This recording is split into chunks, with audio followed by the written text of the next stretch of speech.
BBC Sounds. Music, radio, podcasts. Hello, it's Anna Hill here with the Farming Today podcast, where we find out how farmers are trialling soy-free cattle feed, the ins and outs of the apple supply chain, and the hidden costs of going down with avian flu. Farmers are having to pick up big bills for clearing up after the cull. I mean, one obvious and immediate cost is that we had a lot of eggs in stock ready to deliver on the Monday morning, circa £10,000 worth of eggs that can be sold. And then we've had to, pay for the privilege of getting those disposed of. We'll have more on that in just a moment. First, it's estimated that the UK animal feed industry uses around 2.4 million tonnes of soya every year. Environmental campaigners argue soya production is responsible for the destruction of forests and natural habitats in South America.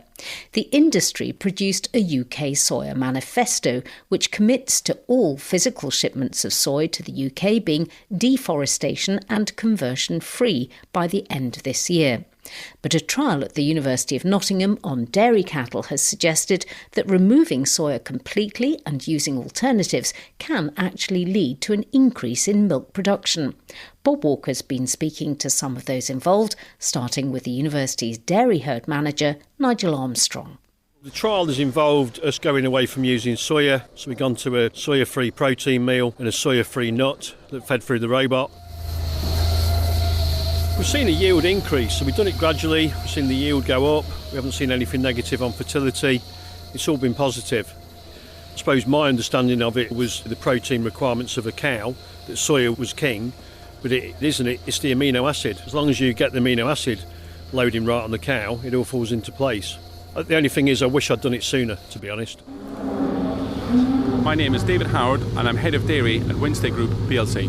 Wednesday are a manufacturer of agricultural products, so seed, feed and fertiliser, but we also have a network of retail depots that go as far south as Cornwall and as far north as Cumbria. We've been challenged with keeping the high production levels on the cows without the use of soya. We've been focused on looking at the amino acid requirement of the cows instead of the overall crude protein. Cows require crude protein only to produce amino acids, which are essential to their diet. So if we look more closely at the amino acid requirement, we can alter the diet and get the same or better production levels by using amino acids. What has been the impact of the study? The milk yield has increased by 4.8 kilograms in December 24 versus December 23. Can you persuade farmers to change? Because they will say that soya leads to high yields. Their cows like it. They've used it for years and it works. No, it's a really good point. Soya, there's no getting away from the nutritional value of soya. It's a very high quality ingredient. It's very high in bypass protein, and it also has a nice amino acid balance as well. But I think the industry is recognising that the carbon footprint associated with soya is at a point now, depending on its origin, that we need to look for alternatives. So in terms of trying to persuade farmers, I sort of see my role in the industry as offering them choice. I guess the point of the study here at Nottingham was to demonstrate that high production in dairy cows is achievable without soya included. But it really is the farmer's choice, depending on his milk contract, what route they want to go. So hopefully we can give them options. David Howard talking to Bob Walker. A suspected case of foot and mouth disease at a farm in Devon has been investigated by the government's Animal and Plant Health Agency. But the government told us that following the testing, they can negate the possibility of disease. Exeter Livestock Centre will be open again today after closing as a precaution yesterday. All this week we're looking into supply chains, the hands our food gets passed through on the journey from farm to shop. AGPO is a growers' co-operative based in Kent, where apples and pears are delivered daily from nearby nitrogen cold storage facilities. Its main customer is Tesco. Our reporter Howard Shannon has been to their distribution centre near Paddock Wood for a tour from General Manager Caroline Ashdown. We're currently in the dispatch cold store, but we also have raw material here as well. So raw material is the ungraded apples. So these have come straight from the farm. And then we've got the packed product that is going to go out to retailers throughout the day. So in front of us now, Caroline, is the apples are coming down and are being washed. Are they also being graded at the moment, or is this just a straightforward cleaning? So we're grading some Braeburn apples today, and so what's happening is it's always more gentle for the fruit to be floated through in water, so that it's not washed, it's just flotation. We've got some ladies there who are looking for any rots and removing rots, because it's easier to remove those manually. So that's being done by human eye rather than a laser for the of some really kind. big ones, because otherwise the rots can get crushed and make the equipment dirty further along. So any sort of large obvious rots get removed at this point. Well, also with Caroline and I is Johnny Barber, the commercial manager. So AGPO is a cooperative. So we're a group of growers. There's 10 growers within our group. Basically, we decided 2 years ago to go alone from the marketing agency that we were with and market the fruit ourselves. Why was that? Were you unhappy with how a third party was dealing with you before? Potentially, yes, those could be the words used. There's just too much going on in the supply chain there, not having visibility of what their fruit's doing. By going into that third party, their fruit goes in and then they don't quite know what's going on right until the end of the season. They won't even know potentially where their fruit has gone and what retailer it's gone to. By coming alone and stepping out and doing it on their own, they have more visibility of where their fruit's going. They get day-to-day updates of what's going on. We tell them where their fruit's going, which retailer it's going into, so they have more control. Now, the apples are going into, I think, what you call bins, aren't they? Basically, Yes. Large wooden crates. How many of these bins a year is AGPO dealing with? Around about the 42,000 mark on the bins for this year, which is a higher crop year than normal. We're probably roughly on average around about the 38,000 bins. So this has been a good season for us. Growers have done very well at the picking time to pick good quality fruit. We're getting good grade outs, and when I say good grade outs, we're seeing that 88-90% of the fruit that is in the bin can go to retailer in a certain pack. So that's really positive, really positive. And are the growers currently getting more per apple from AGPO than they used to get 2 years ago when the distribution system had changed? Yes, they are, to put it frankly. I mean, it's twofold. It's purely because there's a stage within the supply chain that's not there any longer, so that adds a cost when that's in there.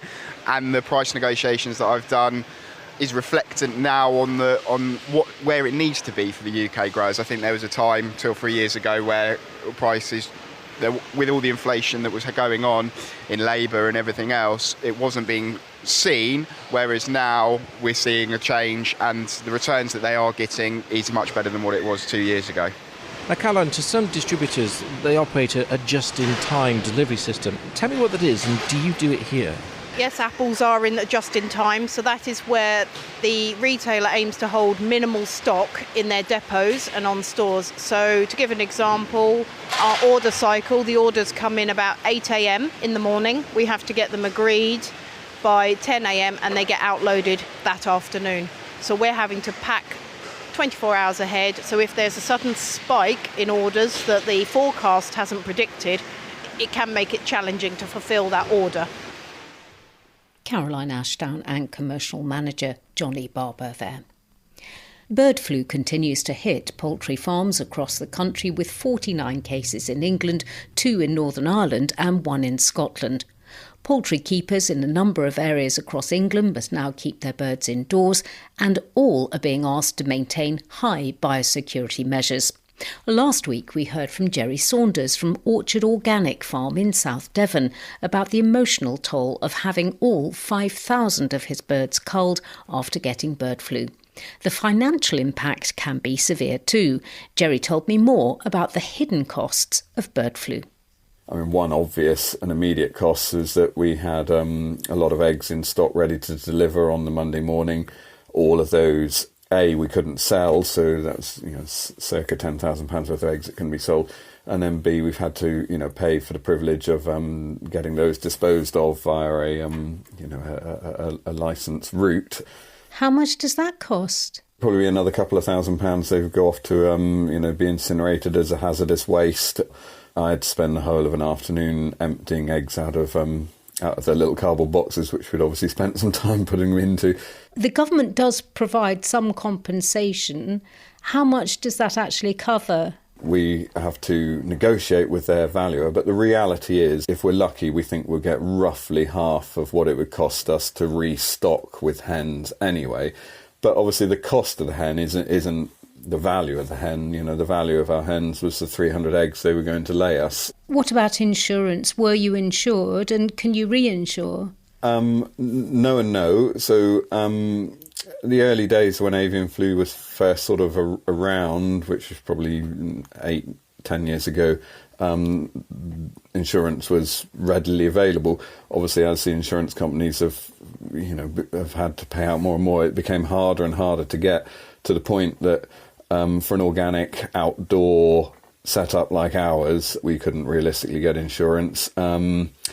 Some of the supermarket chains now, Waitrose, etc., very kindly are self-insuring or paying for insurance for their producers, because they're obviously very concerned about their supply chain. But for independent people like ourselves, and certainly for organic and free range, it is extraordinarily hard to get. I know that you have a 12-month quarantine period now. So what does this actually mean for you? They draw a red line around our farm, and we are not allowed to move livestock, people, etc. in and out of that red line without very, very good reason, without strict protocol. So it closes us down in all sorts of other ways. You know, we relied very heavily on our little farm shop here to pull in customers then who would buy our apples and buy our apple juice and bits and bobs. So, you know, that sort of income is also lost. And the heart-wrenching part of it is that, you know, we've built up to where we were, 5,000 laying hens, over approximately 15 years. And in doing so, you know, you've got 15 years of relationships with your customers, and with people that have supported us for, you know, all of that time, coming to buy eggs here on the farm shop, etc. So to lose them and to upset them, it has been very, very difficult as well. People have offered donations. How much difference will that make?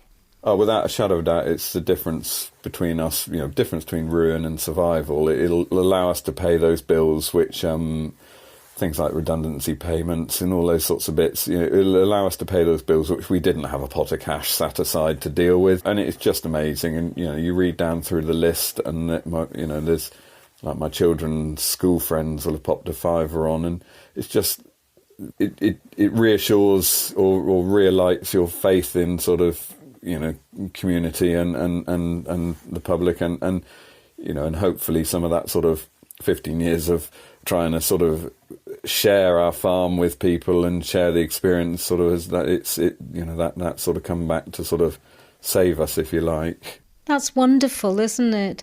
And do you think, are you going to go back into organic free-range eggs, do you think? Because a lot of people who've been hit by avian flu have had second thoughts themselves about doing this. What do you think the future is for you? It's really difficult, because the reality is that to be you know, up to where we were before would be 2 years' time.